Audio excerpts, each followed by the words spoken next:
Greetings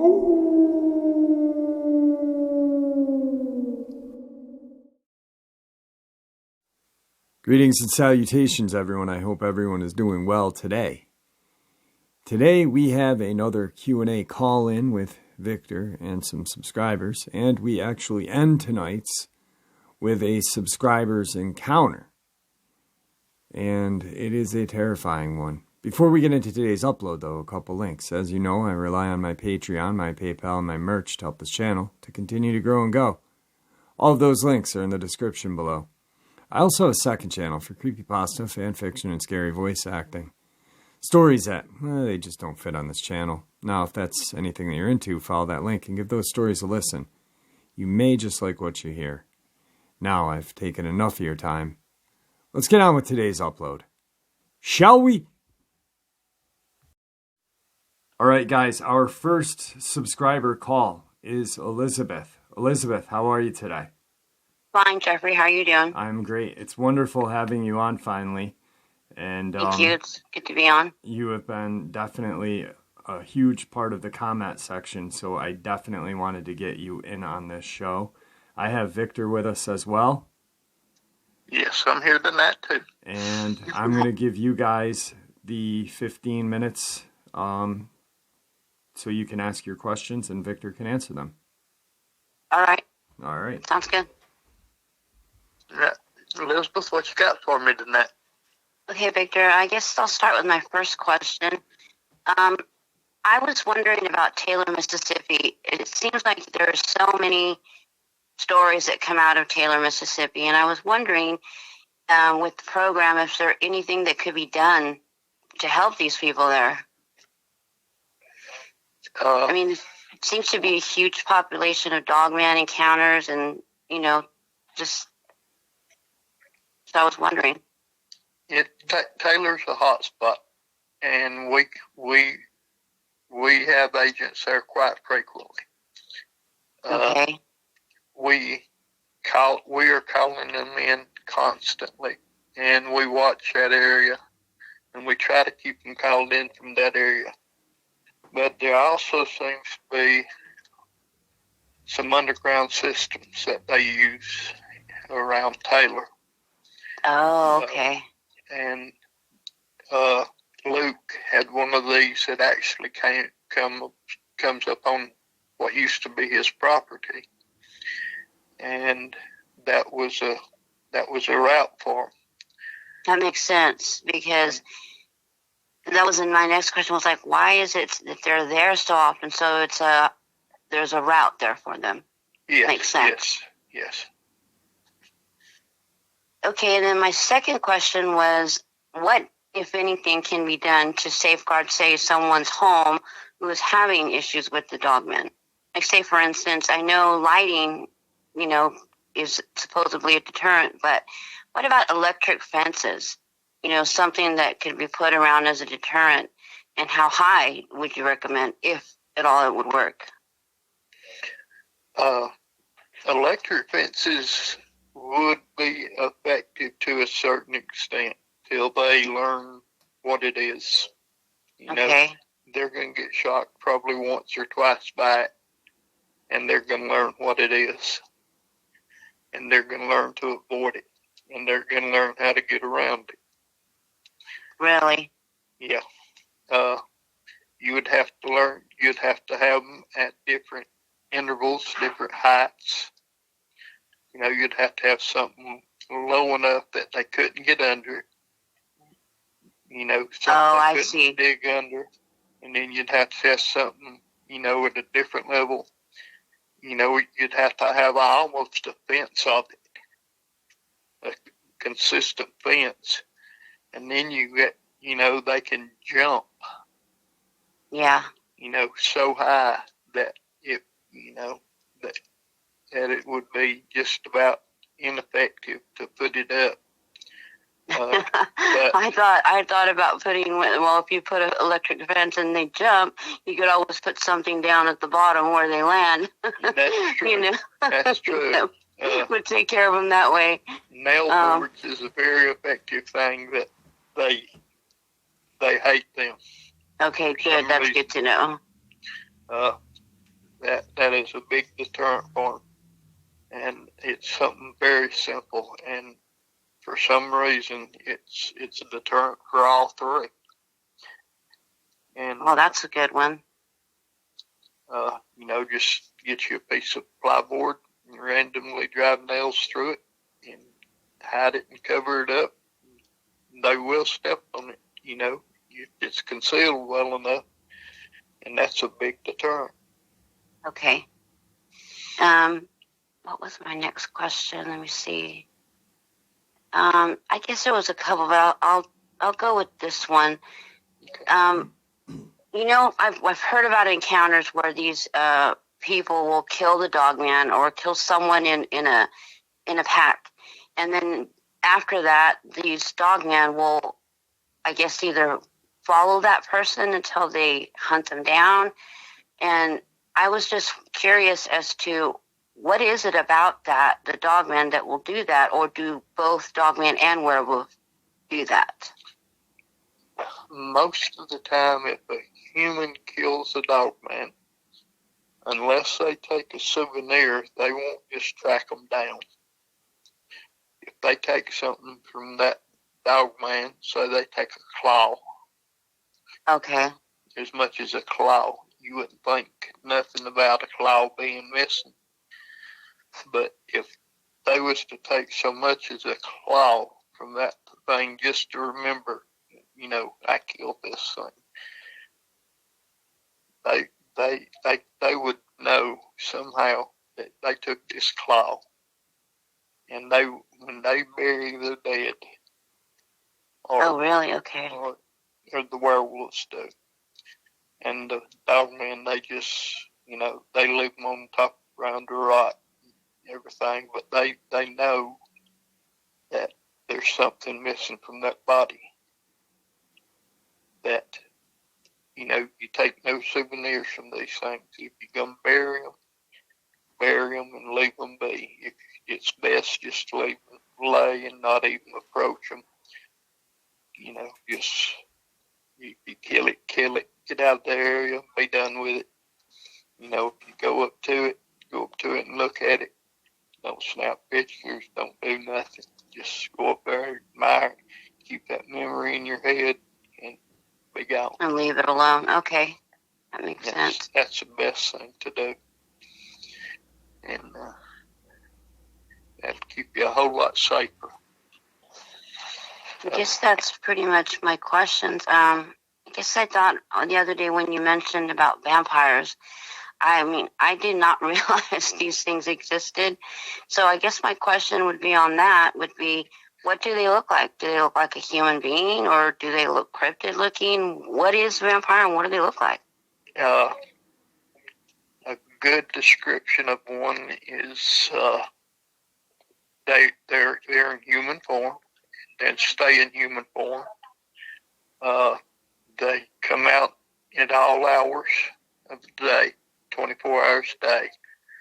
They're more apt to be out at night, and they've got a Gothic look to them.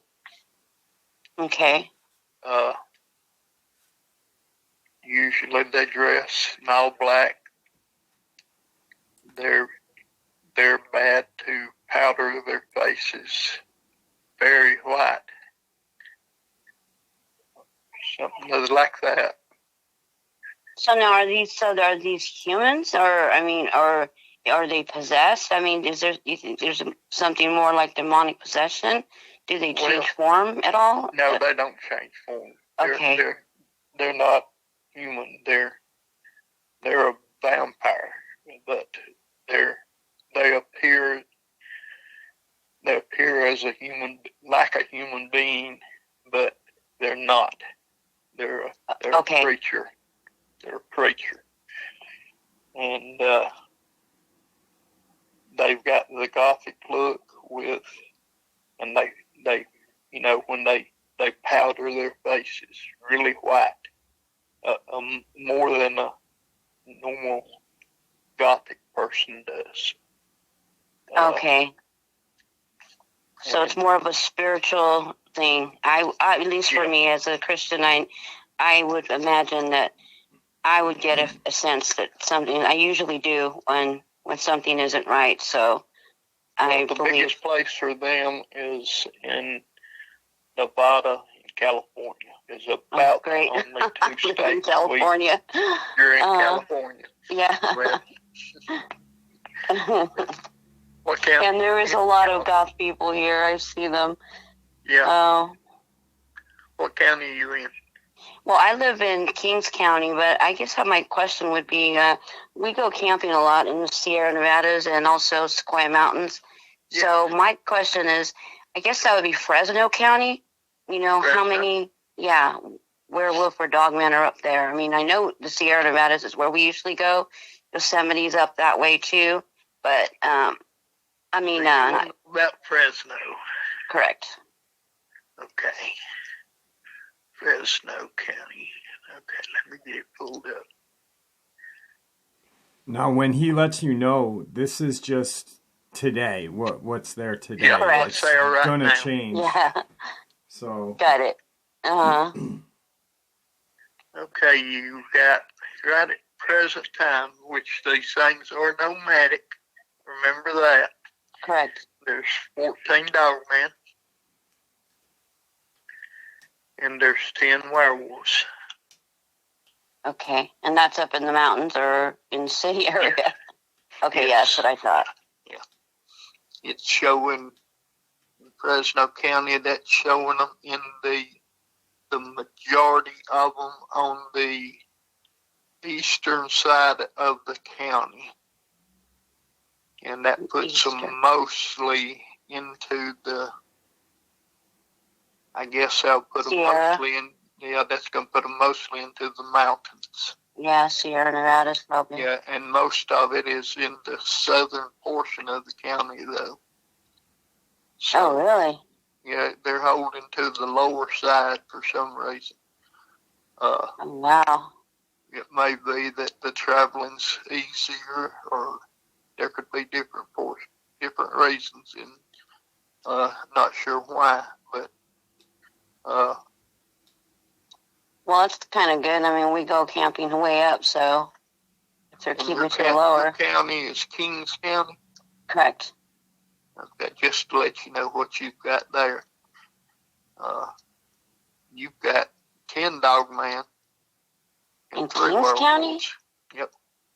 That blows me away because I live in farming country. There's really no trees or anything. It's just plain flat land. They don't have to have that. These things travel on all fours like a dog, or the werewolf can. It don't take nothing for them to hide. God. Here I was thinking, I'm safe. I live in a small little country town where, really there's no way for them to hide. Yeah. Got three werewolves, so they could be, they could be anywhere. Even in the city? Yeah. Yeah. You know what? I'm going to share this. I tell this little story a lot to people. Okay. I killed 3 dogmen. You know where St. Louis, Missouri is? Yes, I do. I've been there. I killed 3 underneath the arches. Oh, wow. I've been there. And that tells you how... That's in town. That is. Yeah. I mean, that's downtown. It's right there by the lake. By the river. Yeah, right by the river. So that lets you know.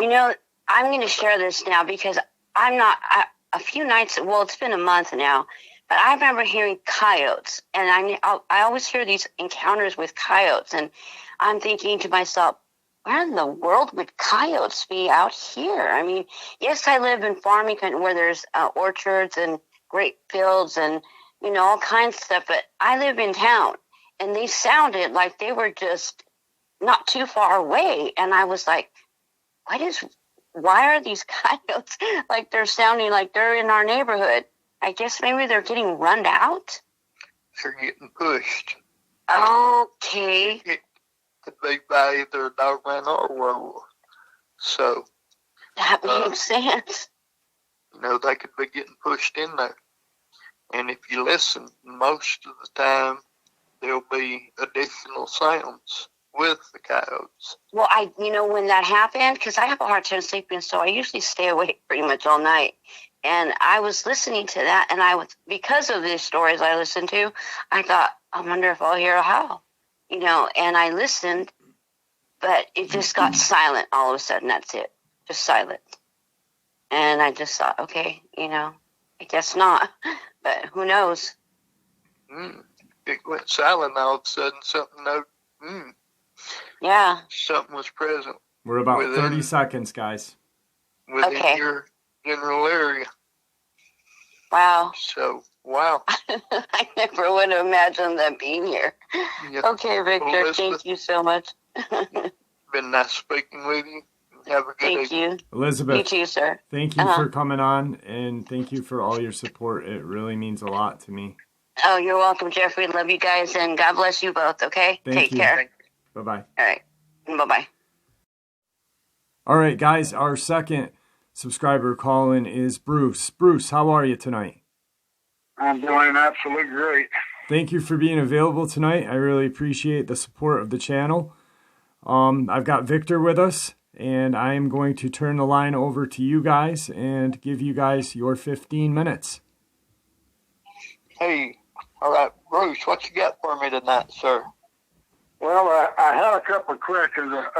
One of them, I was curious, when we thought you were dead, man, I'll tell you, I had the worst feeling in my gut and really bitter toward the government, and because I'm a Vietnam combat vet.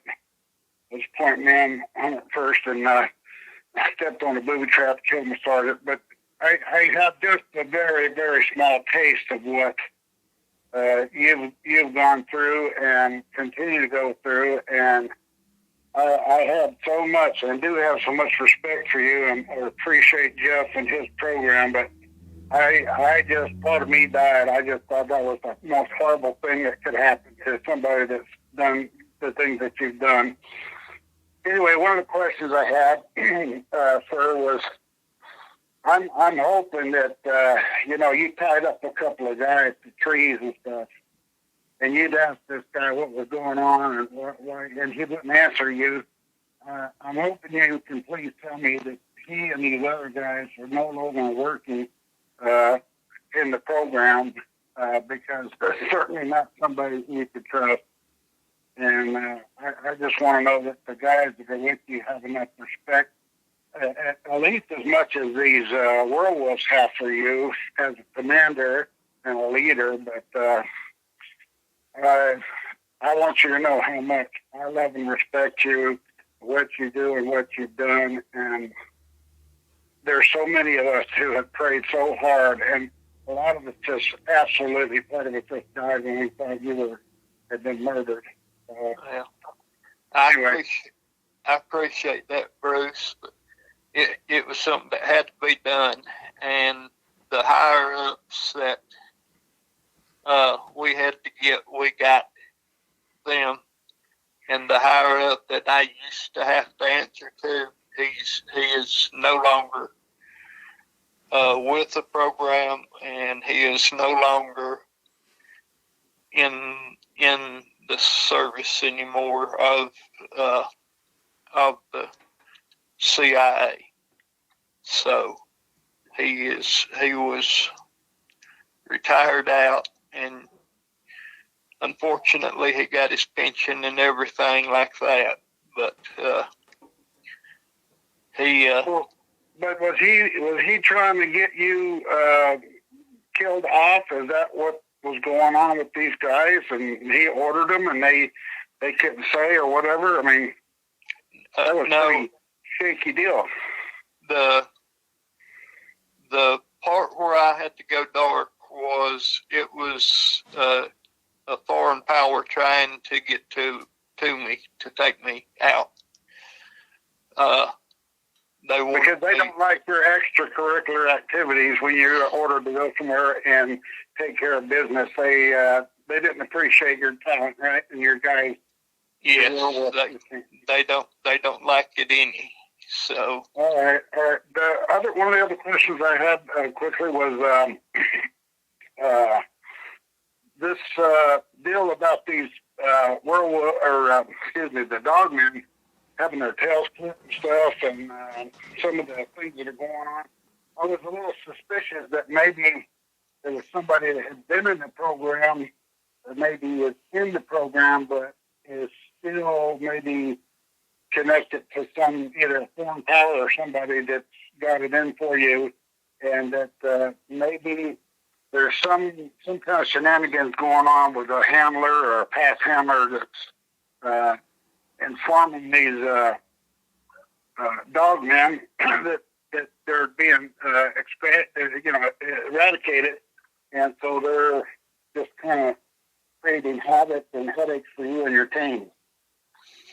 Well, I'll tell you this, that when the examination of the bodies was done of the 8 dogmen that had the bobtails, it was determined then that they was chewed off, like they was in battles, was fighting with one another.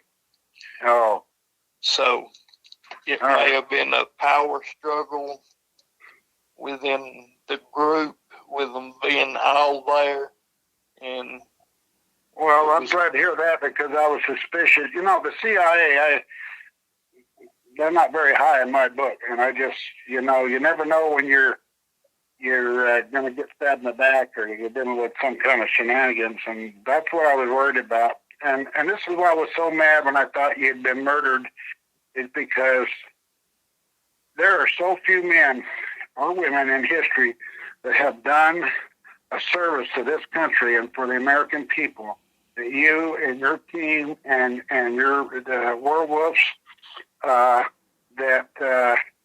for something that low and underhanded to be done. And it's happened to many good men, leaders, whether they're enlisted or NCOs or officers.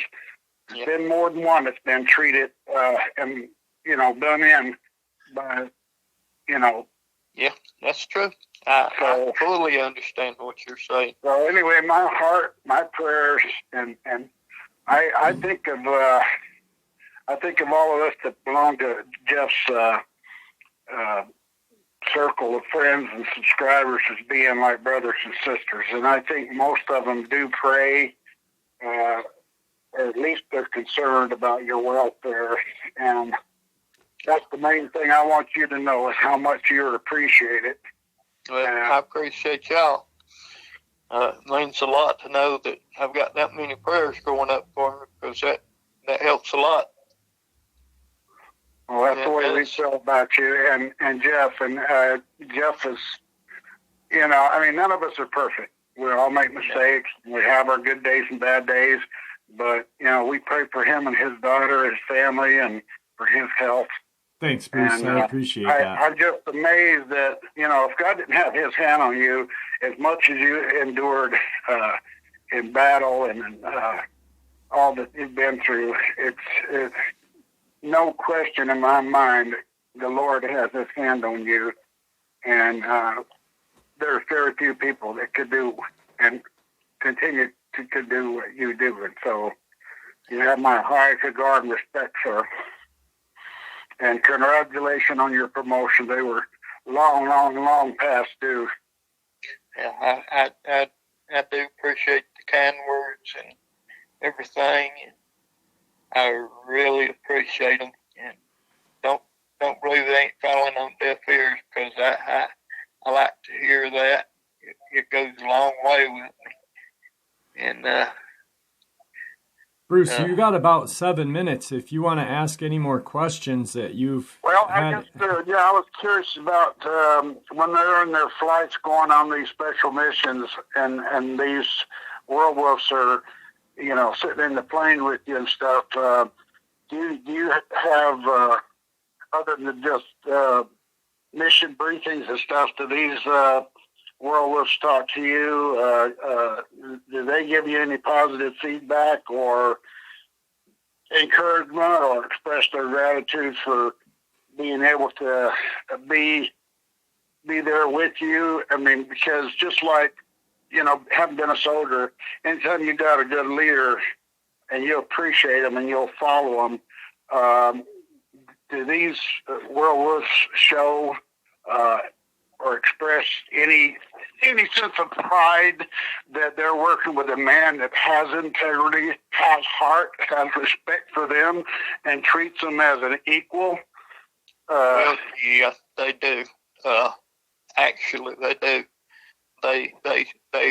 They talk to me all the time, and the 48 that we just carried on this last mission, this past month, got their freedom. They don't have to go on another mission. That brings up another question. If they're in captivity, because I don't think they're out running around and you just ring a bell and they come running, you go jump. They're there at the headquarters somewhere, right? And they're on standby. No, these 40. There's about 270 at one location. That's pretty much my go-to warriors. Okay. That being said, do they have... It's not a facility of ours. Do each of them have one or two females at that location? So they have companionship? No. There are no females there? No, yeah, some of them do, some of them don't, but not all of them do. So when they're given their freedom, are they allowed to take their companions with them? Yes, they are. That's good. I figured there must be something like that, because being the person you are, I don't think you would do that to them. Yeah. They get when we released all 48 of these, and they had been on probably 35 missions with me. One other question in that regard is: do any of the females that are associated with your top soldiers there, speaking of the world, do they ever express gratitude or appreciation or any sense of their respect for you and what you do for them and their guys? Not as much so. But some of them do talk to you, right? Yes, they do. They all do that. All of them do that. But not as much so in that matter. There's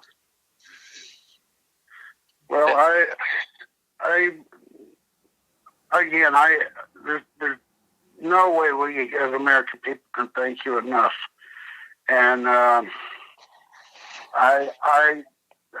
hope that, if you're running things now, that you have more say about what you can and can't say, as long as you're not interfering with national security. But I appreciate you and Jeff for creating this situation. And this thing that we're doing right here, right now, is just been a godsend, because people have questions. And the beautiful thing about it is those of us who love and respect you and your team and your guys, and I hope that you will pass on to the men, the young Marines and others who may be working with you, how much we appreciate them, because they are a very unique team with an extremely difficult and unusual job and responsibility that so few people could qualify that. Yes. I was RA, went to Vietnam, volunteer and all that, and I never ever had murder in my heart. There were some people that, I can't wait to kill my first gook or whatever. I had never felt that way. I was willing to take a life if I had to protect myself or my team members, but I just, but I Got don't about 1 minute, guys. Okay. I don't think I have or have ever had the capacity or the nerve to do what you have done many times and still do, sir. So, again, and Jeff, God bless you. God bless your family. And I want you guys to know we love you guys, and we're so grateful for what it is you do. And I'm so grateful for this opportunity to tell you that and let you know how much respect and appreciation we have. I appreciate that. What county do you live in? What county? I live in the southwest county of southern Utah. It's called Washington County. And the Washington and Harlan County area, there's mountains. It's called Pine Valley Mountain in Washington County, and then there's some mountains over in Cedar Mountain. And I would suspect there'd probably be more up on Cedar Mountain. I don't think there's any here in this county, but... Hang on one second. I got pulling it up now. Okay, got him. Okay. Not very many there, Bruce. You got 2 Dogmen and 5 werewolves. In Washington County? Yeah. And would that be up on the Pine Valley mountain range? It is. And I'm looking up. Yep, they are. All right, Bruce. It was great having you on tonight. We're past the 15-minute mark. Thank you for being available for the call-in, and thank you for all your support. Thank you, Jeff. God bless you. Thank you, buddy. Thank you, Bruce. Have a great night. Good night. Bye. All right, our third subscriber call-in is Captain. Captain, how are you today? Great. How you guys doing this evening? I am doing well. Victor is with us as well. I'm going to right now just turn the floor over to you guys, and you can ask whatever questions you have for Victor. Victor, the floor is yours, buddy. All right, Captain, what you got for me? Hi there, Victor. Great talking to you, and really appreciate both your time and everything you guys have been doing. Really, you're doing a service to humanity and really to this timeline and the rest of the world. Really appreciate it. All right. First question. Have any of the werewolves or dogmen ever shared any or communicated any information about any other creatures or cryptids or anything they may have encountered out there in the world, such as rakes, alien greys, Mothman, Deerman, etc.?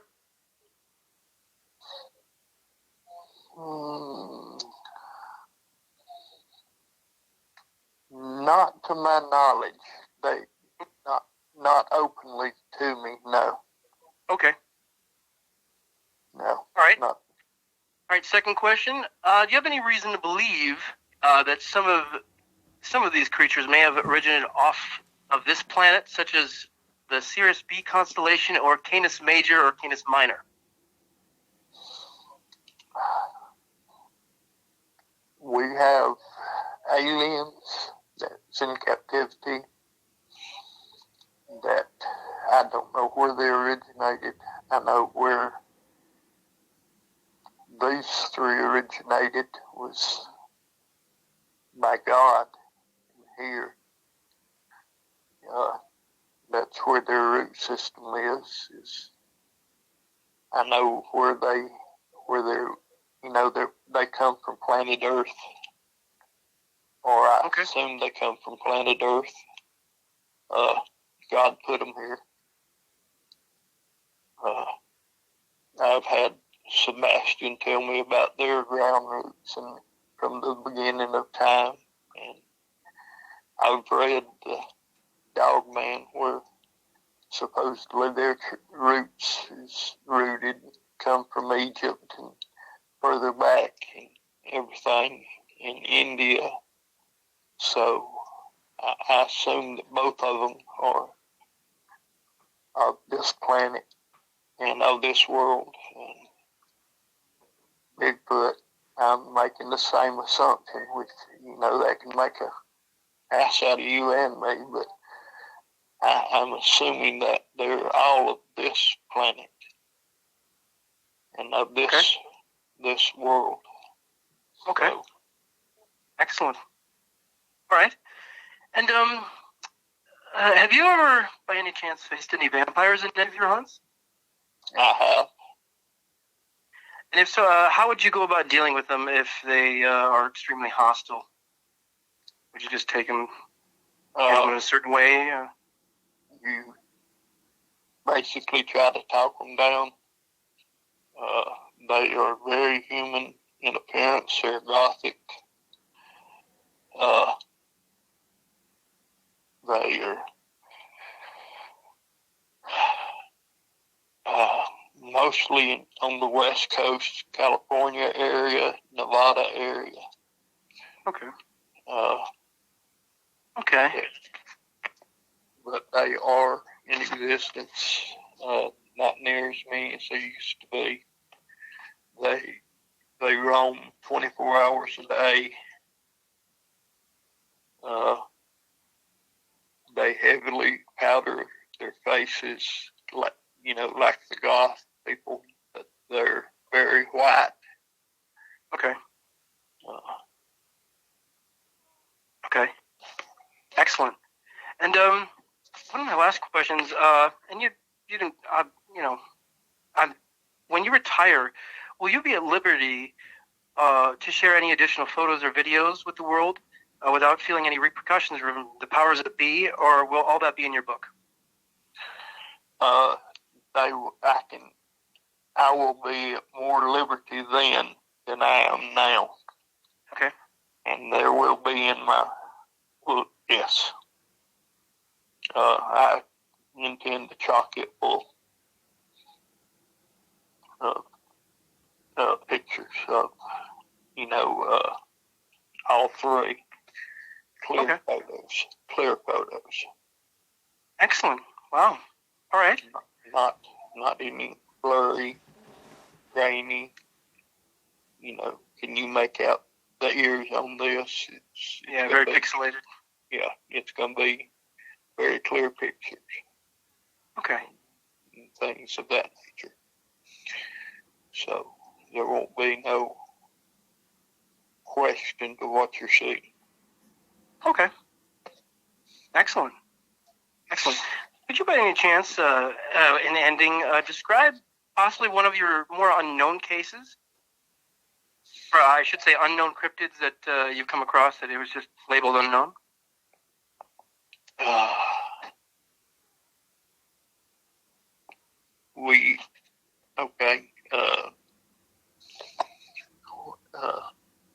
Alvarez, New Mexico. We was getting calls about a cryptid. They said it was a cryptid. They was describing it as a large spider. Very large spider. And, the biggest spider's about a foot across. That's the biggest tarantula there is. And so myself and another agent goes out there, and it just so happens that it's in July when the rosewood spiders out there are running. And they are everywhere. We're out in the middle of the desert hunting this supposedly 4.5 foot tall spider. Wow. 4.5 foot. And it's no sign of it, but these little 4-inch spiders are everywhere. And I'm telling him, I said, this is just, I wasn't in any kind of power back then. I was probably 6-7 years in, maybe 8 years. So I wasn't in any type of power. I was moving up through the ranks, but nowhere to mention anything. And okay, we was sitting there and had a little fire going, getting ready to take our night vision, start scanning some more. And the ground actually started, you could feel the sand, it was shifting. And we looked over behind us, and you could see it was like a tent off of this thing, and I was trying to figure out what it was. I thought it was a plant. And I said, well, I don't remember that being there.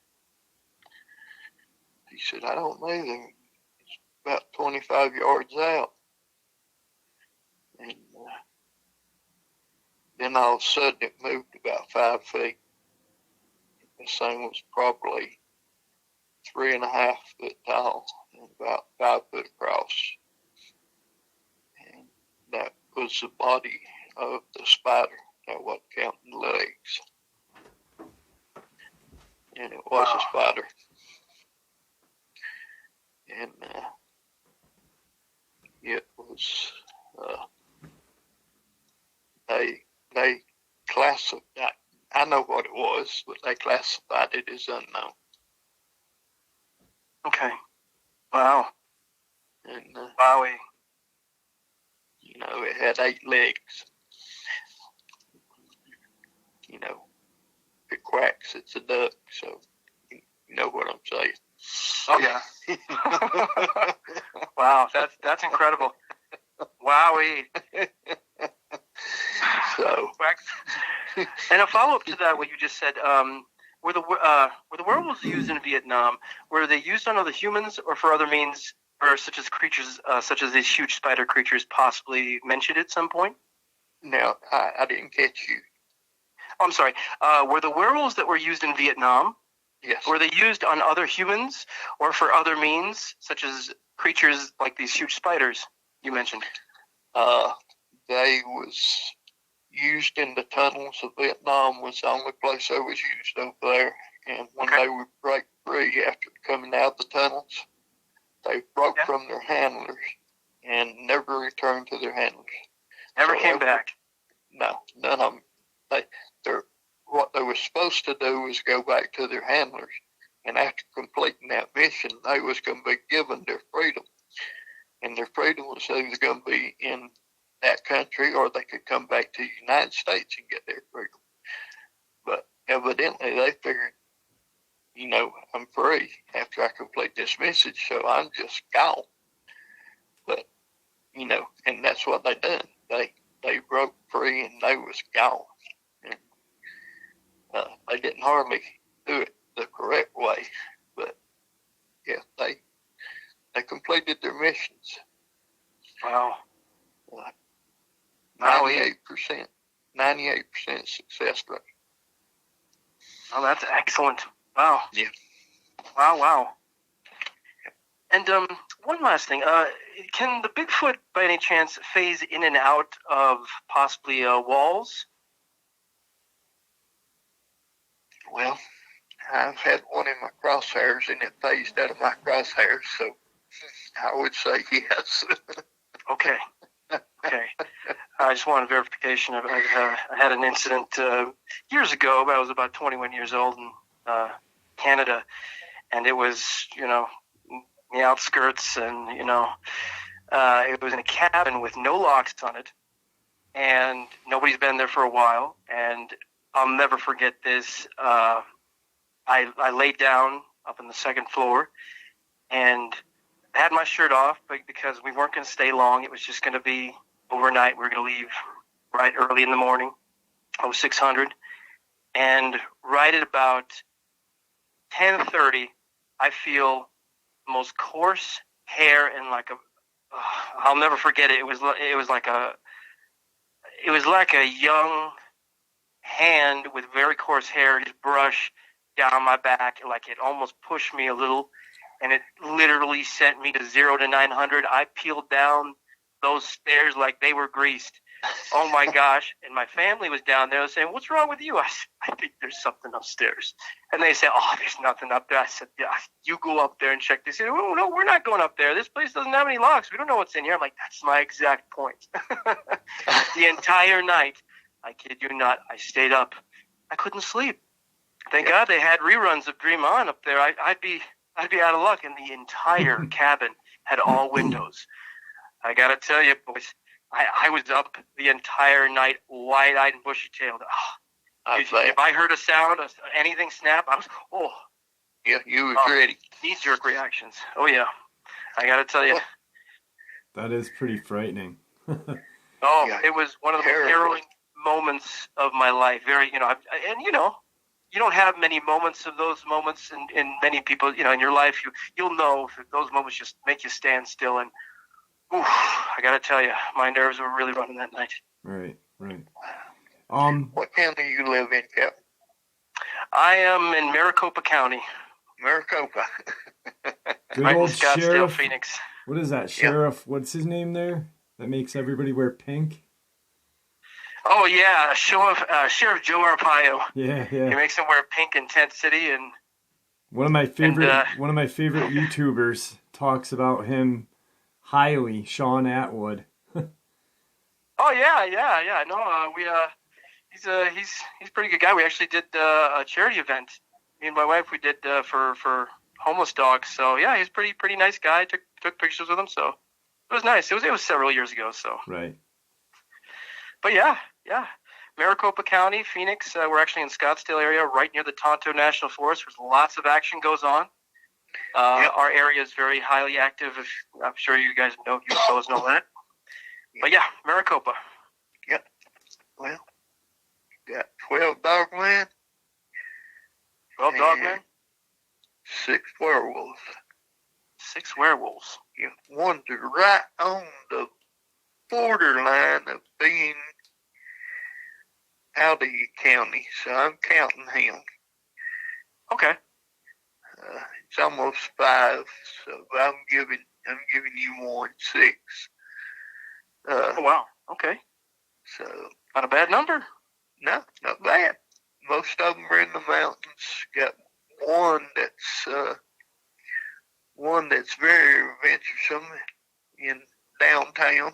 It's a Dogman. Downtown. Downtown. Wow.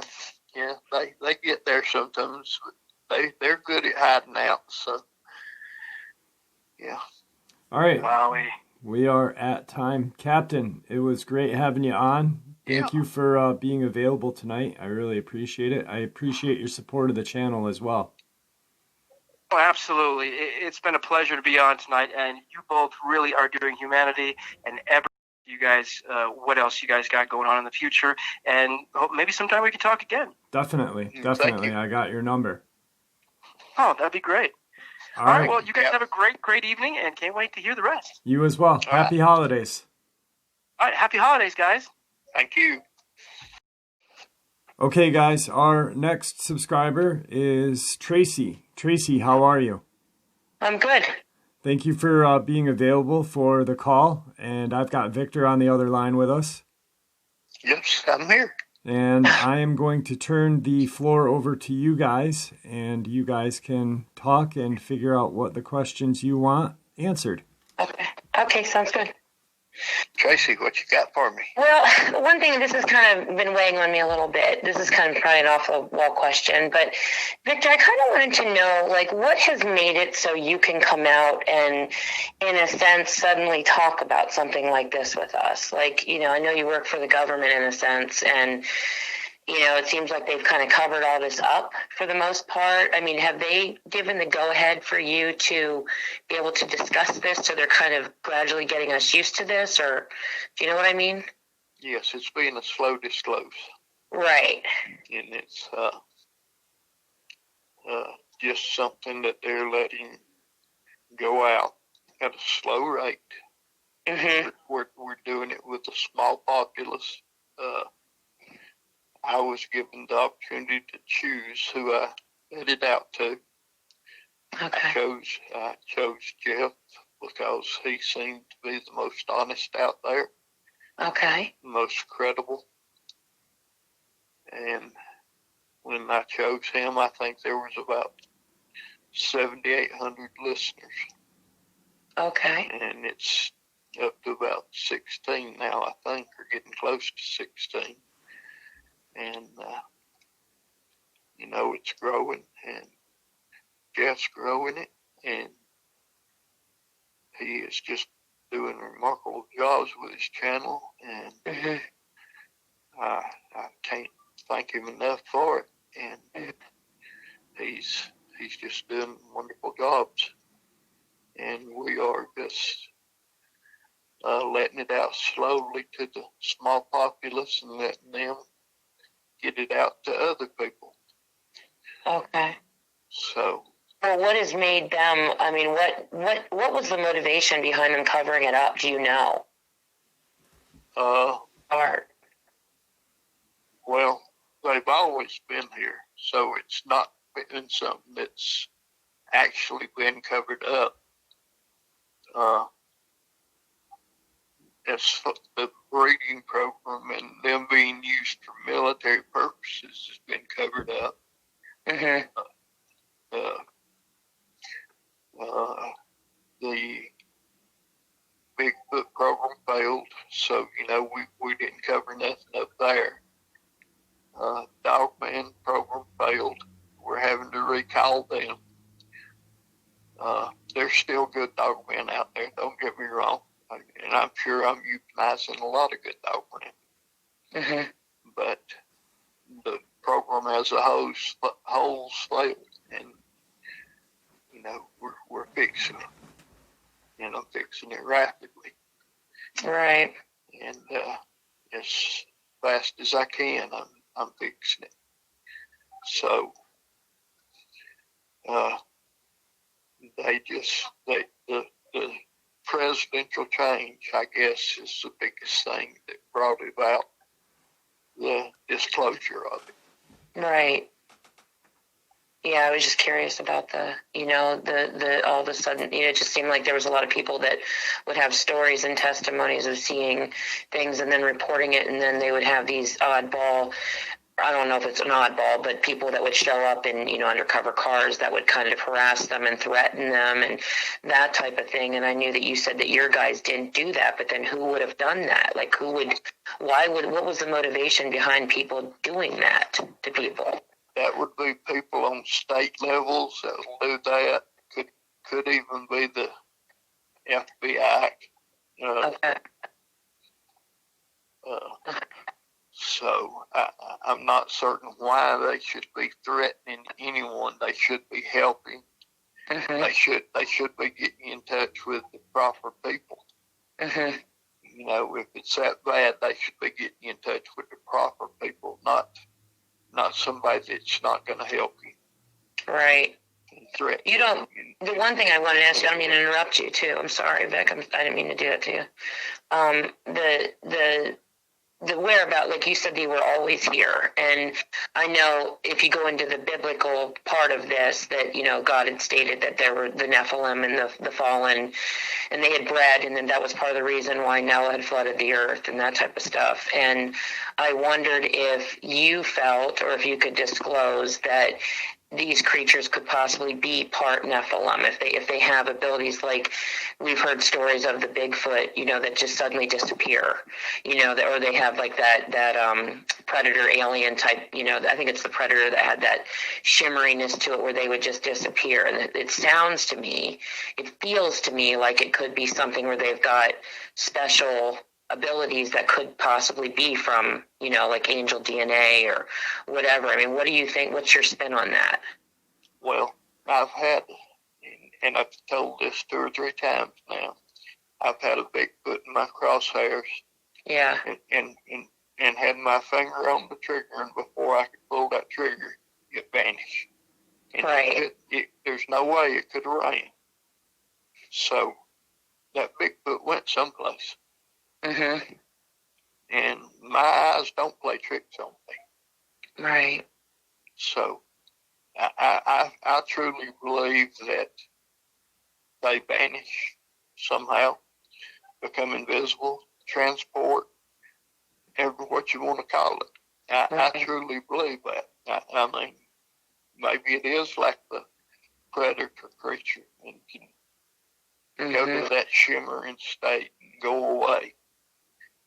But it was very, very in my crosshairs and very gone within 3 seconds. But that would sound almost like, I mean, do you think that there's a possibility that they are part Nephilim or part fallen angel, or they have that there's something in them that's from that, you know. It could be, yes. I can't say that it's not. I've not had the opportunity to study them. There was none in the program when I came along. That was all done before my time, and the male and one female had already died, and we released the female about 2 years into my coming into the program, but I never paid no attention to her because we didn't have the male to go with her, so I didn't pay no attention to that program. And But didn't they ever disclose to you? Like, has nobody in the program has ever disclosed to you any of the findings they've had through their studies of them? Well, everybody now from that program is gone. And I really never talked to nobody about that program except my dad. And I don't think they really ever learned much. But they don't study them now, though? I mean... We don't have any to study. Oh, okay. I see what you're saying. I have just got orders to capture a male and 2 females. And begin trying to breed them again. And I've kind of got my sights set on one certain one that I want to go after. And it's been a problem, Bigfoot, for a while. It's been sighted every day in one of 3 places for about 6 to 8 months. So we've got a good location on it. I just got to send the people to do it. But I think I want to be a part of it too. So yeah, I mean that's something else. That would be interesting. Do you have? I mean, do you just if somebody wanted to help with hunting them or being part of your team, is that something that is open to like anybody? Not me. I'm not asking for myself, but I mean, for a male to go in and just, put a application in for it, or I mean, how do you do that, or do you just choose military? It's military only. Okay, I wondered that too. You got to be coming out of active military service. You've got to have so many known skills before you'll even be considered. And that's one of the biggest things. And there's a list of things that you've got to before you can even get to the application process. Okay, yeah, I was curious about that. Do the Bigfoot as far as a language, do they understand humans or have any kind of an ability to talk like a human? Do you know that? I don't know that they have the ability to talk like a human. I believe they understand us. Okay. I do believe that. And I believe that they can communicate with us. Okay. Do you mean telepathically or? Yes. Okay. Yeah, that stuff's interesting that they have these abilities. I don't know if you know about Eisenhower's deal that he made with, I can't remember the name of the man. There was supposedly an alien that had landed in the White House. Did you ever hear about that story? Yeah. Yeah. Do you think there's any connection with that to this? I don't see why Eisenhower would have lied. No, but I mean, like some of it, like let's get into the disappearances that happen among all the, I don't know if you're familiar with David Paulides and his work, which I'm pretty familiar with his stuff, which is somebody I feel you should get a hold of to maybe ease some of his questions. But he, I mean, Do you think, like, I know that when these aliens landed, they had made a deal with Eisenhower that they were allowed to basically abduct so many humans a year, which the administration had felt that they had gone back on their word and they were doing a lot more than they should. I mean, do you think that there's any, I guess, correlation between the two? Like that has something to do with, these disappearances and Bigfoot and Dogmen and, all that? That's the big question. That, in the national forest, a lot of what's happening there, I think is attributed to Bigfoot. I think some of it is to Bigfoot. They need to look at it more closely. Right. Dogman. Even look at the werewolf, but I doubt the werewolf more than any of them. But right. I think they need to look at that picture more than what they do. But we have a criteria we have to follow to get invited in. Mm-hmm. And most of the time, people won't open that door to us to let us in. And we are the best trackers in this country. So do you think, I've kind of gotten the feeling through listening to a lot of these stories that what's happening is with these disappearances that they're basically using humans for food. Yeah, that could be, but if there's game in the area, you'll see deer or small game, squirrels and things like that, then they're not hunting humans. You don't think they are? Yeah, no. I would more think that it would be like alien abductions. Okay. And I do believe that happens. And I do believe it in the national parks. Yeah, so do I. That one kind of went back to the Eisenhower deal. That my grandfather was a politician. He was a United States congressman. He worked under Eisenhower. He was one of his best friends. So that I know a little bit more about some of this stuff. So. Coming up on a minute, guys. Okay, Victor. Okay, the last thing I guess I want to ask real quick is my area. How many's in it? Okay, what county? Lycoming County, Pennsylvania. In what? Lycoming County, Pennsylvania. Lycoming? Lycoming. Lycoming. Okay. Pennsylvania. It's Williamsport, PA, South Williamsport, where Little League is. Yeah. Y'all got some pretty heavy woods there. We do. We've even had some weird orbs and stuff around our house, and sounds like things like jump from the rooftop of the garage, like some weird stuff going on sometimes. Yeah. In the park, too, one night. There were some interesting sightings. We didn't know about Dogman back then. I got one right here in my face. My dog. That's funny. He's needing to go outside. Okay. You've got 12 dogmen in your county. Oh my God. Victor, are you kidding me? And you have got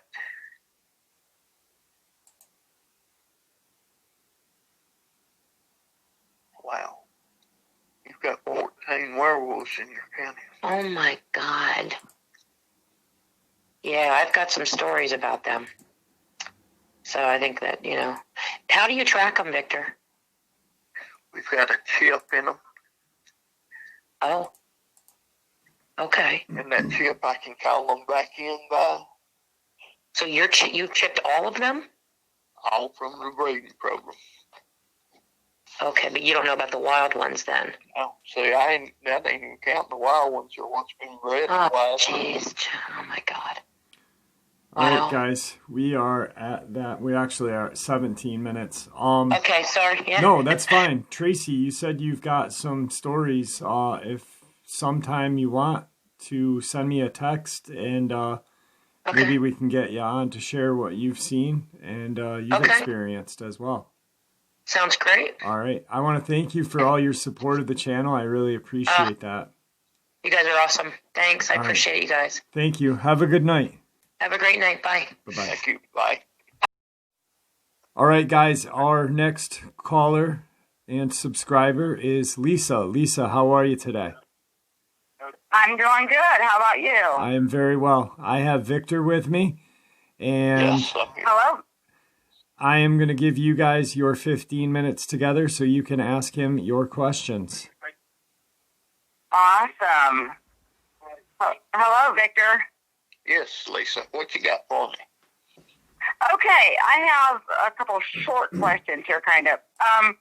In 2010, in Norton, Ohio, they had seen something.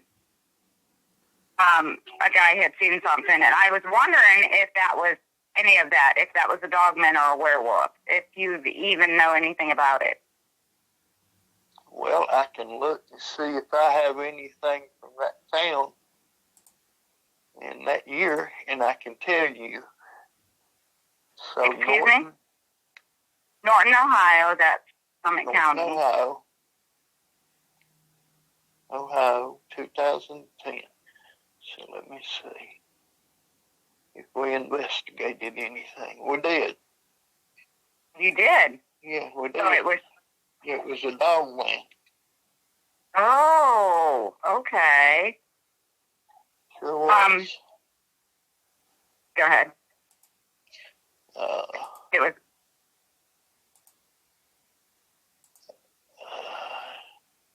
One agent, Dogman, tracked it 2 days, and he did kill him. Oh, they killed him. Now, this one particular guy said that he had seen 2 of them. This agent said there was what he tracked was an individual.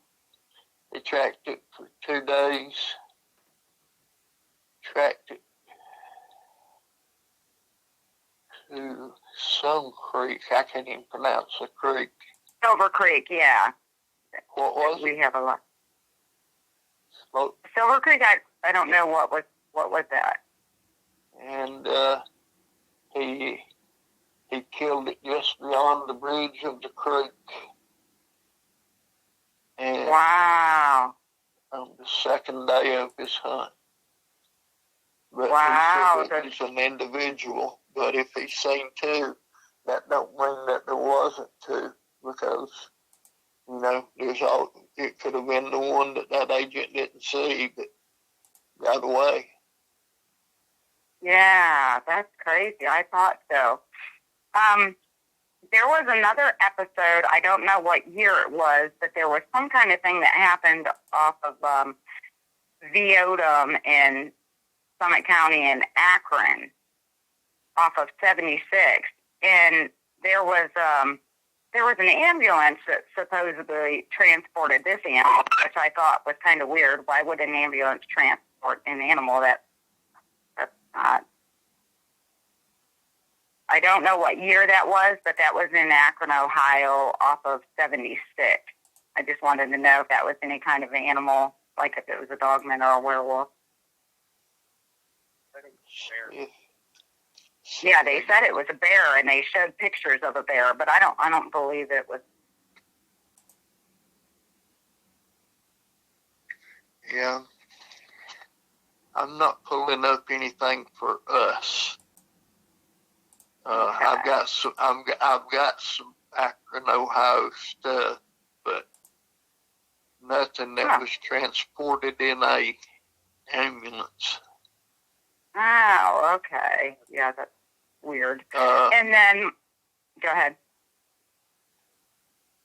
I see an article about a bear being transported in a ambulance. Yeah, that's what they said. But another caller, I don't know what channel it was on, they said they went past that, and they said there was no way that was a bear. They said it didn't look like a bear. Oh, wow.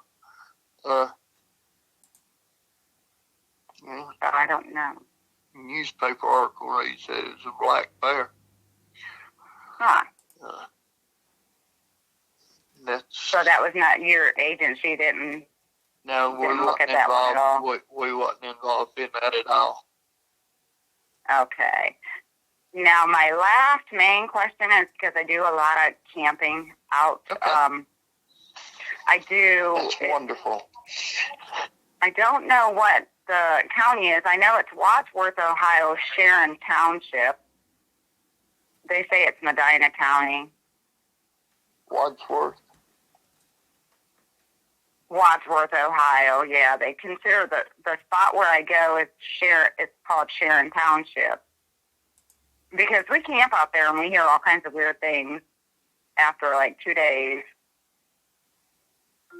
And I know there's a lot of coyotes out there, but some of the noise that comes from them just sounds kind of weird. What I'm going to do, just saying, I can pick up Wadsworth Township Center, and I can go from the center of what it's giving me as the center of Wadsworth Township. Okay. So do they have any of the zoos around that area at all? Yeah, you do. Oh, no. Oh, yeah. Oh, yeah. Do you know about how many? I know.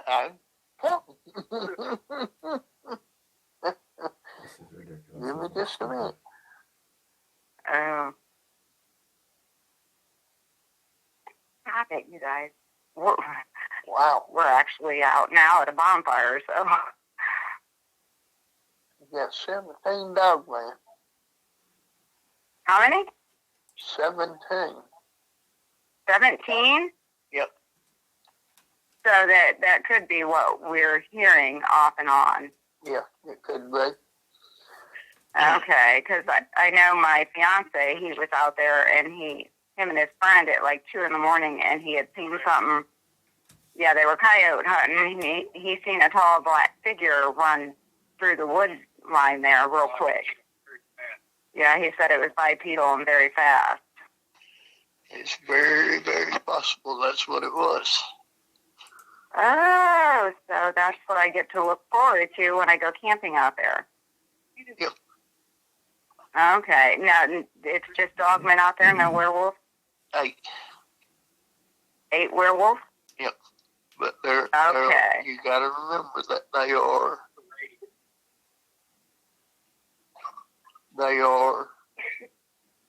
migratory? Yep. And yeah, that's what I figured. You know, that number can change tomorrow. Right. And it might be 2 and 1. And then again, it might be 15 and 10. But wow. There's a good number there right now, 17 and 8. Yeah, because the place where we camp, they have a lot of game in the area, and they have a big pond, they have a creek, they have the power lines, everything is there. Yeah. There's a good many Dogmen, and they're spread out across that's mostly on the east side. Okay. Where what I'm looking at, the town, what I consider the township. Yeah, that's probably around where we're at, because there is a lot of woods in that area. Yeah, it's heavily wooded. It's heavily wooded. I'm seeing bunches of little small lakes, and then there's one good sized lake that I see. There's a bunch that I'm seeing across that area. Wow. So now I know what to look forward to. Well, you just don't ever worry about them. Yeah, we don't. We still go camping. We're not going to stop. Yeah. It's just the thing we like to do. We like to bonfire. We like to camp. And my fiance hunts out there a lot, so we're going to continue. I just appreciate that you let all of us know I try to keep people aware, and they think I'm crazy, but I'm like, it's okay as long as you know. Yeah. If you run across something, there you go. That's what it was, and I told you how to deal it. Yeah. As long as you tell them, you know what? Yeah. As long as you plant that seed in their head, they might see that thing and they might say, hey, she told me this. This is what I need to do. Yeah, I tell them all the time. I drill people all the time. They laugh at me, but a lot of them will listen, but they'll laugh. So at least they got that in the back of their mind. I'm good with that. Right. That's right. That's all you can do. That's all you can do is tell them. Wonderful. That's Wonderful. all.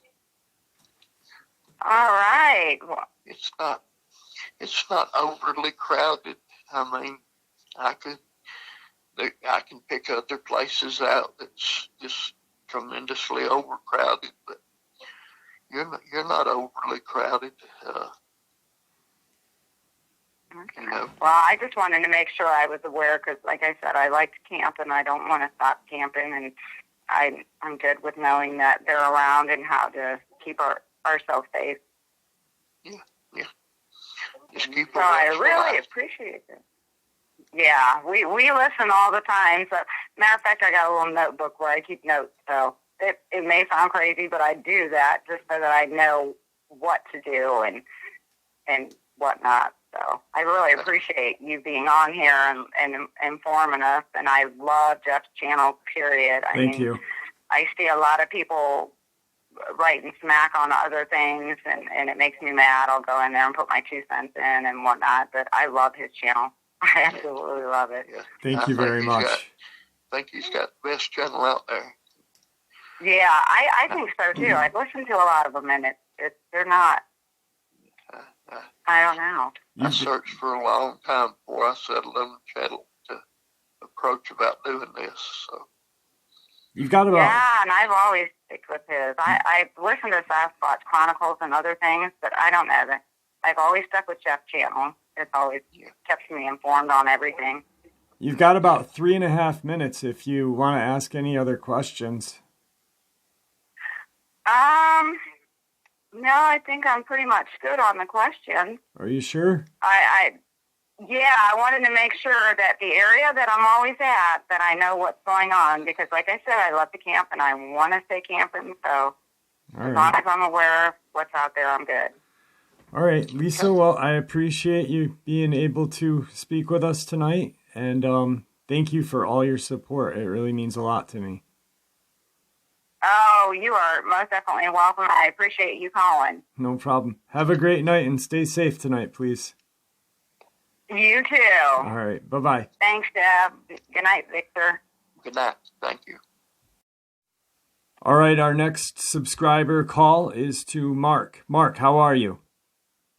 Hey, Jeff, how's it going? I'm great. I'm doing well, and thank you for being available to receive the call tonight. Means a lot to me. Thanks for having me. No problem. We have Victor on the line with us, and I'm going to step away and give you guys your time together. Okay. Well, wow, I have the legendary researcher and narrator Jeff Nadolny and the legendary cryptid hunter Victor on the same line right now. Quite an honor. All right. Well, I'll just jump right into it, Victor. Okay.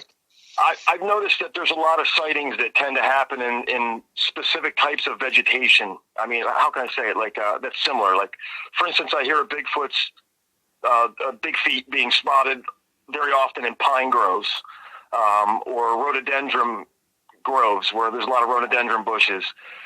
In fact, my close encounter sighting, my tent was surrounded by rhododendron bushes on 3 sides. So. With a big mound behind me. Do the big three have like a preferred type of vegetation or cover that they stick with? And if they do, what reason do they choose that specific type? Okay, and you hit on what they do like to stay in, and it is rhododendron. All 3 of them prefer it.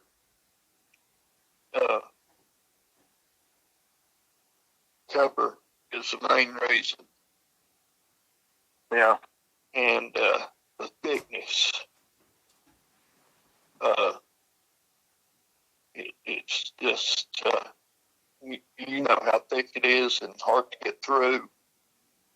And they can break through it if they have to. They can just take off barreling through it, and they can break through it. There ain't much game or anything else that can do that. So if they're in a flight mode, there's not much going to be able to follow them unless it's right behind them. And what in its right mind is going to chase after something that's making that much noise going through something like that. So yeah, that's the biggest reason though is for the cover. Yeah, there's a rhododendron. When it gets, when it's been growing for a couple decades, it's a serious barrier for sure. It is very serious cover. And, even a bear can't even break through it like Bigfoot. And werewolf or a dogman, they, for that fact, they can all three just break through it in a dead run. And they'll run to it. If they're in the big woods, they'll go to it. And that's where they love to hang out. How about pine groves? I hear a lot about that too. Well, they do. Is it for the same reason? It's if it's in the pine groves, most of the time, it's the small, very thick pines, just getting started growing. Most of the time it's 12, 14, 15 foot tall trees, something that covers them good. Now, when you get into the bigger trees, they're hunting something with big trunks, something they can get their bodies behind. Right. So what they're using it for is always cover. That's what they're looking for, cover. Now, Dogman, he'll lay down flat on the ground like a log. And the other two won't lay down like a log, but they want to be either in a kneeling or upright position. They ain't gonna lay just down on the ground into the dirt. So the Dogman's got an advantage over him over that. He don't care to get dirty. He's the dirty one of the bunch, I guess. I guess so. So, I mean, it's because I did have a close encounter within feet of what I think was a Bigfoot. I was in a tent when it happened, so I didn't get to see. But it turns out I was surrounded by rhododendron and in a pine forest in the Pine Barrens of New Jersey at the time, which is pygmy pines, short pines, like you were saying. So I was pretty much in the thick of it, I guess you could say, when it happened. Okay. Well, I guess that explains a lot. Side? I'm sorry? What was on your front side? There was an opening. I had picked the spot. I was stealth camping. I was illegally camping at the time. Okay. My life was in a bad way, so I was kind of staying on the edge of town for a few weeks in the woods. And it was in the dead of winter. Not the dead of winter, but, early December 5th, I believe it was that year. And there was a clearing in front of me. And coyotes used to congregate there and go crazy every night, and then they'd run off. But I think it was coming after the coyotes originally, because they ran off in a huff, all yelping and screaming, and then the stench hit me, and it came up to my tent growling and walking around it. It was pretty terrifying, actually. Yeah, that's what it sounds like. Yeah, but so yeah, I was. My other question. I have a couple more questions.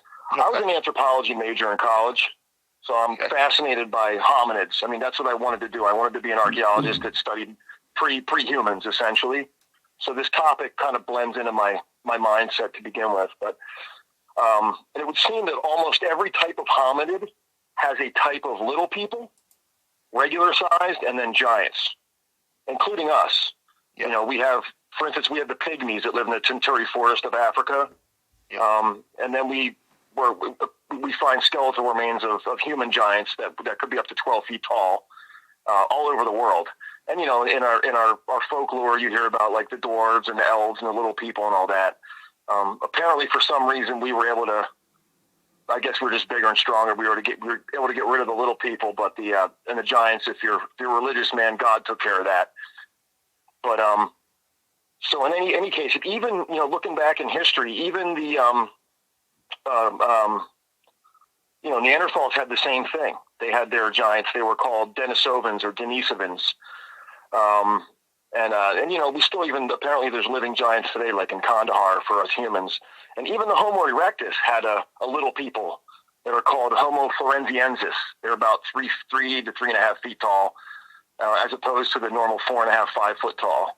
But anyway, my question is, do the big three have their own version of that? Like the little version, the medium, and then the giant size?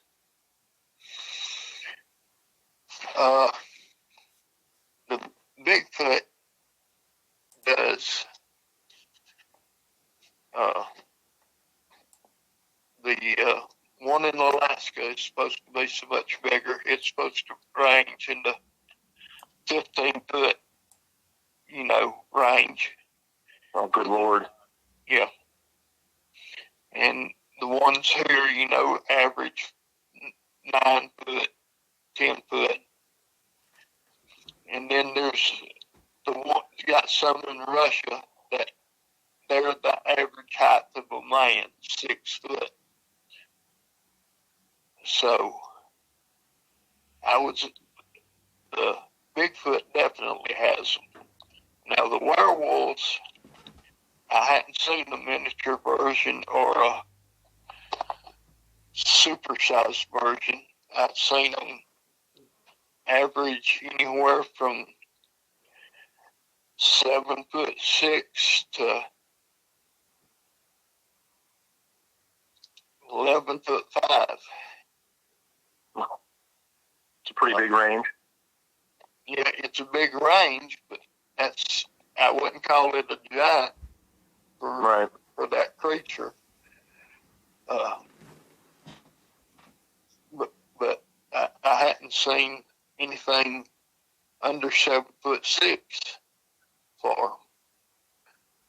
So I can't say that they actually have a small version.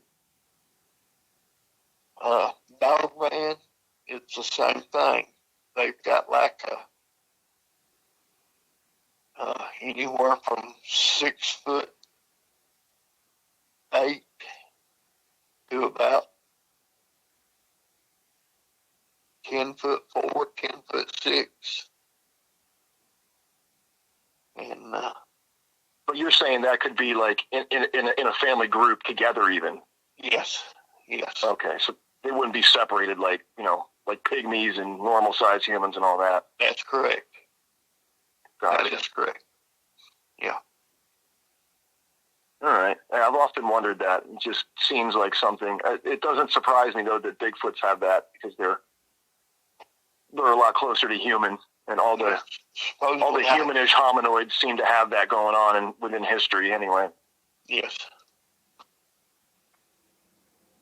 Okay.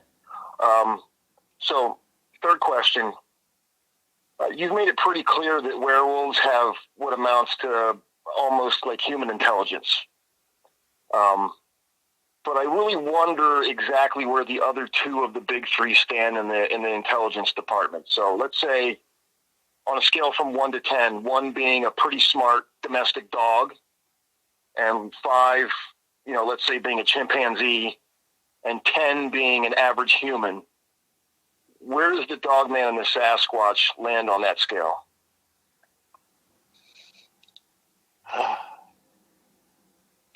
The Sasquatch is going to hit about a 6 or 7. Okay. And Dogman's going to hit probably 4. Okay. So they're pretty smart compared to like a dog.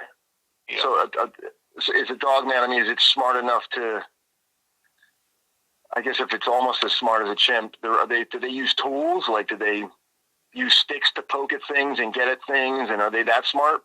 Yes, they can do that. They know how to do that. Okay, I'm sorry, go ahead. They easily can do that. They're I don't know how to say it. They would be with the chimp in intelligence. Okay. Very, very close. All right, and I've heard about Bigfoot, Big Feet. There's a couple stories where the natives talked about how they used to use fire. Are they really that smart that they can do things like that? Big Feet? Yes. Like, you think they would actually know how to make fire, or maybe they would just stumble across like a lightning strike and use the fire? They know how to make fire. Really? Yeah. Wow, that's pretty fascinating. And did they use tools too, like stone tools, like cavemen used to do? Do you know anything about that? I have found in caves where I've had to go in and get family pots and make family pots move. So I'm sure that was for that family. And how advanced are the tools that you find? Stone, the end of all stone black. Gotcha. Not very advanced, but functional. So like basic stone hand tools, and yeah, but they don't have things attached to like wooden. They don't make arrows or spears or anything, right? They don't make arrows. I have found spears. I have found that. With stone? With stone tips? With stone heads. Wow. That's pretty advanced. I found that on three separate occasions. I found that. Huh. I wonder why we don't hear more about that in encounters. You don't really hear about them having a club or even a spear or anything. Yeah, I mean, I've got a bunch of encounters. Well, not me personally, but where I've had to go take witness statements, and them tell me that they've had clubs. Wow. Or the witness that's telling me that they had clubs. I've got several of them, probably 20 in my career. Do they have people talk about they're smart and they have they seem to have their own spoken language too? Do they have a hyoid bone and do they have a larynx similar to ours, or is it something different?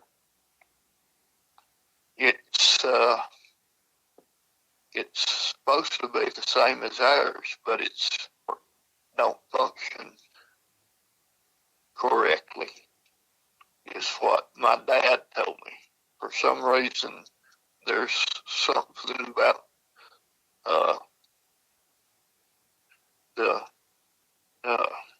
what is it that vibrates in there? The voice box, the larynx. Larynx. There's something about it that won't produce the sounds of a voice. It won't. Not. It's humanly developed, almost to the point. It's humanly developed completely, but it won't produce the human sounds. Gotcha.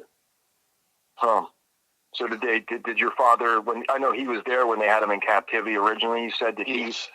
Did they have a sign language that they did or anything like that? He said they communicated with them, but he said telepathically. Really? Yeah, I guess you hear that a lot from people too. He said if they wanted you to know something, that they'd wave at you or something to get your attention, and you'd stop. You'd start staring at them. And he said just within a few seconds, you'd know what they wanted. You know. We got about 30 seconds, guys. Okay. Okay. What can we? Well, those are my questions. Like I said, I'm an anthropology major, so those are all things I've been thinking about for years. I appreciate the information. Yeah, what can we? Mark, what county are you in? Oh, I'm sorry. I'm in Montgomery County in Pennsylvania. It's a pretty populated area, so I'd be surprised if there was too many.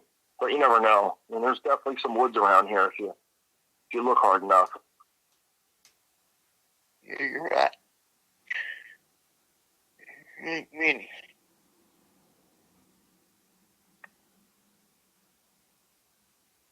You're evenly split, 3 and 3. 3 and 3? 3 and 3. Huh. Does it show, like, if they're north, south, east, or west in the county? Northeast, sorry. I guess that would be near the river, so that would kind of make sense. Yeah. And say like water. All right. Well, hey, it's been an honor, Victor. I've really appreciated it. Like you, in 15 minutes, you've cleared up years of thoughts for me. Well, really quick, And I've got an idea. You're going to be the last caller of the night.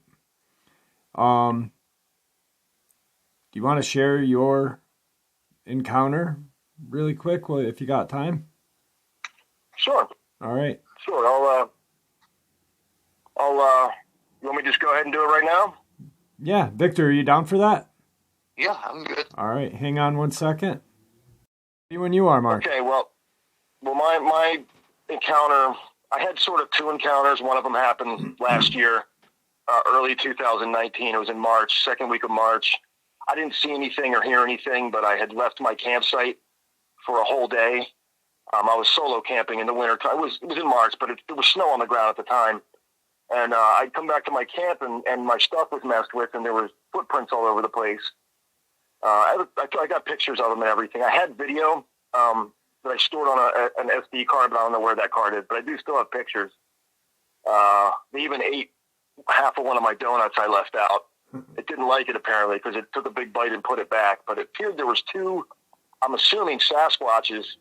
So after that, I had gotten into, learning everything I could about cryptids because it was such a fascinating encounter, things to happen to me.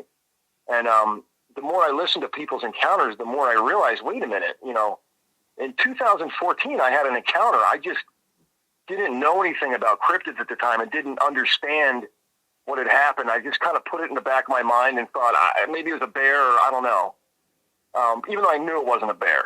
But in any case, my life had fallen to hard times in 2014 in the winter, in the fall actually, and I ended up homeless and carless and jobless, kind of all in a few days. So I had stealth camped on the edge of the neighborhood that I was just living in that I had to move out of, and I would camp not far. I mean, we're talking like a quarter mile into the Pine Barrens on the edge of like a town, a big town, but it was pretty thick woods. And I was close enough to the neighborhood where I could still see the lights of houses if I looked real hard through the woods. So it's kind of shocking that whatever it was, came in that close.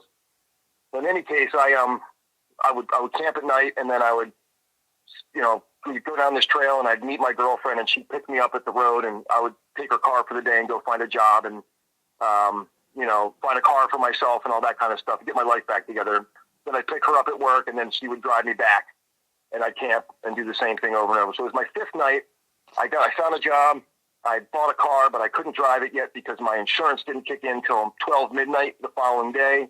So it was going to be my last night in this stealth camping area. And I was right off of a really well-beaten path through the woods. I mean, like right off the path.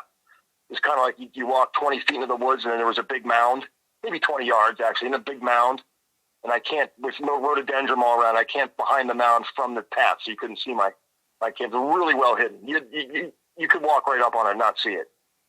So anyway, every night the coyotes would congregate out in front of my tent. There was a clearing directly in front of it, and they would, I don't know how many, I never really looked and counted them, but there was a bunch of them, and they would raise hell and fight and run around and scrap and whine. And over the time, they usually right around 8 o'clock every night. So by the 5th night, I was pretty used to it. They never bothered me. I mean, they were close, just right in front of my tent, but whatever, they didn't bother me. So by the 5th night, I just expected it. And they would sort of run around in circles and like fight and scrap and make noise and slowly move away from the area doing that. It would take them a good 20 minutes to move like out of my earshot. But that night I was just laying down in my tent. I had some beef jerky and I was puffing on my vape. I remember I laid down in the tent. I was just settling in. It's pretty cold that night. And the coyotes all just jumped up and ran off squealing and screaming off into the woods fast. And I thought that was kind of interesting. So I sat up, listened, and man, that smell hit me. When I say, like, I try to explain this to people, that smell, I mean, I couldn't believe how strong this stench was that rolled into my tent. It was like eye-watering, like I was going to pass out. So I didn't know what the hell was going on. I figured it had a skunky element to it, but it didn't really smell like a skunk. It smelled like feces and dirty feet and like sour body odor mixed with skunk. And it was just to the point where it was like eye-watering. It was overwhelming. So I figured there was a skunk or something out there. So I was like, I got to get out of my tent and scare this thing off, whatever it is, because I can't sleep like this. So right when I was unzipping my tent, I heard somebody coming down the path on 2 feet, clunk, clunk, clunk, not trying to be quiet. So I zipped my tent back up, and I kind of held my breath and crouched into the tent, waited for him to pass. I never heard anybody at night in the winter, but I just figured, someone's cruising the trail at night. And sure enough, it gets behind my tent on the path and starts walking into the woods. And mind you, this is while the stench is like full power. And I can hear it, whoever it is, they're creeping through the woods, like slowly taking a step on 2 feet, slowly taking another step, crunch, crunch, coming in the woods. And I'm thinking, oh man, like I'm busted. Somebody knows I'm camping here. I made it almost a week, and my last night, the cops are going to come and break my balls, or somebody's coming to break my balls. So I hoped upon hope that it was pretty well hidden. They wouldn't find me. And I just sat in my tent and just kept quiet. So anyway, it crept into the woods, and it crept up to my left, and I'm going to say maybe 20 feet away. I don't know. I couldn't see, but, and then it just decided to just walk normal, crunch, crunch, crunch, like not trying to hide, right into the clearing where the coyotes were. So, and then whatever it was saw my tent at that point because it stopped. And it immediately, within seconds, walked right up to my tent, like right up to my tent, directly in front of me, like in front of the door of my tent. And you could kind of hear breathing, this like hoarse, just horrible. I was beyond terrified at this point. I was going to have a heart attack. I was so scared. And I thought, I was convinced it was a person until I heard the breathing real loud. I thought it has to be some kind of animal. Maybe it's like a bear or something, or the bears smell bad like that, I thought to myself. I don't know. Crapping my pants in the tent pretty much. And it's sort of walking around my tent, I guess eyeballing it or whatever. It walks around to the right side of my tent, and I hear it. I think it pushed on my tent with like its finger or something, because I had a tent I had a regular dome tent, and then I had a camo tarp that was around my tent and tucked underneath the tent, because it was winter and tents aren't exactly waterproof, no matter how much they say they are. And I always do that when I can. And then it leaned forward. I mean, it's like its head was a couple feet from mine, and it started sniffing. And it wasn't like a dog or an animal. When animals sniff, they kind of like real fast do that, like they breathe in and out real quick, because I guess their olfactory setup is much better than ours. So anyway, instead it was taking these deep, big, long sniffs like a person would, like, and breathing out So I'm so confused at this point, and I'm terrified, and I'm just thinking, I guess it's a bear. I don't know. It doesn't. I didn't think it was. I really didn't think deep down inside it was a bear. I really thought it was a monster outside of my tent, or just some ginormous homeless hobo who found my campsite. So I'm thinking, I got to say something because I'm going to have a heart attack. Like I got to get this over with. So I figured if it's a bear and it hears a human voice, it's going to run for its life. These black bears are terrified of people. And keep in mind, this isn't an area where there is no black bear. I think there's been like one bear sighting in the Pine Barrens, maybe two in the past like 20 years. So for it to be a bear would be extremely rare. There's been more Bigfoot sightings, to give you an idea, in the Pine Barrens, way more. Mm-hmm. So it was on the right side of my tent, so I just reached my hand back and I smacked it, backhanded that side of the tent real hard just to make a loud noise and snap. And I said, "Who's there?" And it didn't run away. Instead, which, to my horror, it let out this long, deep, horrendous growl. Like an animal, like a dog would or an animal would, but real deep. And, when people say they talk about that, when it screamed, I felt this like vibration go through me. And, you think that they're just saying that it was so loud that it vibrated them, but that's not what people mean. When it growled, it like sent almost like an electric shock up through me. I can't explain it any other way. And I remember thinking it really caught me off guard. And I just basically poised. I had a short sword with me because it's New Jersey. I wasn't allowed to have a gun. So I was just poised with this blade ready to just die. This thing was going to kill me. I was going to go down fighting, whatever it was. And then it growled for a long growl. It was like 5-10 seconds. And then it just turned around and walked off into the woods, like towards the deep section of the woods. And I could hear it just crunch on 2 feet, crunch, crunch, going through the woods, getting further and further away. And oh man, the relief that just came over me. I remember being like, I was holding my breath the whole time. Didn't realize it till that moment. And I thought it was over. The smell started to go away, and I couldn't hear it anymore walking away. And then I heard a big loud snap, like someone snapped a branch or cracked a big baseball bat over their knee, kind of a noise. And immediately I just like go right there. My heart starts pounding. And then whatever it was started beating a tree. I guess it was a tree. I don't really know. It started beating something with it real loud, like wham, wham, wham. And it was like frantically beating it. It wasn't like in these shows where they're like, we're going to do a wood knock. And they're like, clunk. And it wasn't like that at all. It was like this thing was whipping a tree with a branch so hard that I could hear the branch vibrate like after it would hit it. So, and then I heard what I think was it running around in the woods, kind of far off, maybe 100 yards away. But I could hear like something tearing through the woods back and forth. And then it screamed. And it screamed. When it screamed, it sounded like a woman screaming. Or like when you hear a chimp on TV, like do that loud chimp scream, very similar to that. And again, at distance, that electric thing hit me again. And it's really, really specific. So everybody listening, when you hear someone say, I could feel it in my chest, they're not saying that it was so loud and deep that they felt it in their chest. They're saying that there was some weird thing that when these things scream and growl that they can do, where it's almost, I remember it went up through my stomach, like up my back and into my head. I remember my head like buzzing and vibrating for a second, even being like, whoa. And it's one of those things where you sort of like put your arms out and you think you're going to fall over. So I'm just laid in the tent, just ready to die, basically. And that was it. I didn't hear it. I don't know if it just sat down and sat there. Or I didn't hear it run away. After that scream, that was all. That was the whole thing. And I sat in the tent. I thought to myself, should I get out of here? Do I even dare get out of the tent? It didn't kill me. And it didn't mess with me in the tent. Maybe I'm best just staying in the tent. So I did.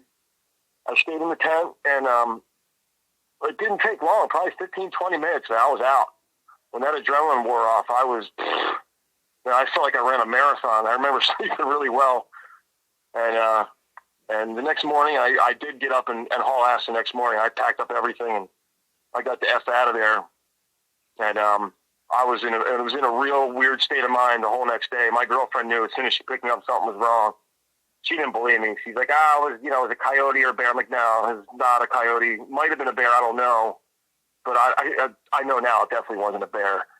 I looked it up, and black bears do not have a strong smell at all, even when they're like in heat or when they're hibernating. Apparently, they don't smell strong. So grizzlies do apparently, but black bears don't. So you would have to be the dirtiest, smelliest, sweatiest, most disgusting thing to smell as bad. I can't imagine.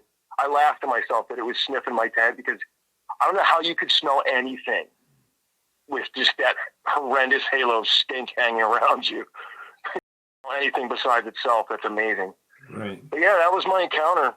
And, it's not super cool like a lot of other people's where they, run into one face to face, but I pretty much was face to face, just didn't see it. It's terrifying. It's definitely terrifying. And it was really terrifying. I mean, Victor, based on that, what do you think? What do you think it was? My brother thinks it might have been a Dogman. I think it was a Sasquatch. I'm kind of intent on it being a Sasquatch also. Actions of it being that it went off short distance and plodded around through the woods and didn't leave right away. Hung around. I'm of the opinion it was a Sasquatch. All right. Apparently there is Sasquatch in the Pine Barrens. Every year or two, someone runs into one, and they're apparently not very big. They're 6 to 7 feet tall. No one's ever seen one that I've seen that I've heard of that's over 7 feet tall. Which everything's kind of stunted in those woods. The pines are short, the deer are little, so it kind of makes sense. I guess they fit in that way. But I'm assuming that's what it was too. But yeah. Well, Mark, I really appreciate you coming on, asking the questions, and honestly ending tonight's upload with your encounter. I really appreciate that. Yeah, I appreciate you having me on. And listen, real quick, everyone listening out there, I see the channel's growing fast, and there's a lot of new members each month. And, within 24 hours, all of Jeff's videos are getting thousands of views. So we clearly have a lot of regulars, too, looking at the comments.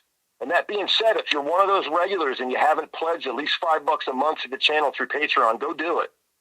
I mean, is all this entertainment and fascinating information not worth $5 a month? I mean, it is. I really appreciate just think about all that. the crap. Well, it's true. Think about all the crap we piss away $5 on a month. So for everybody listening, it's go and hook, set your boy up. Go set up with Patreon. It takes like 2 minutes. It's really easy.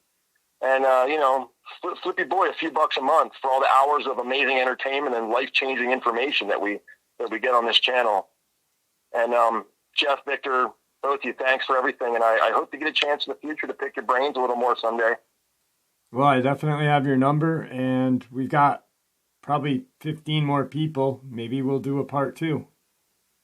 All right. Sounds good. All right, brother. Happy holidays, man. Same to you guys. Thanks. Bye-bye.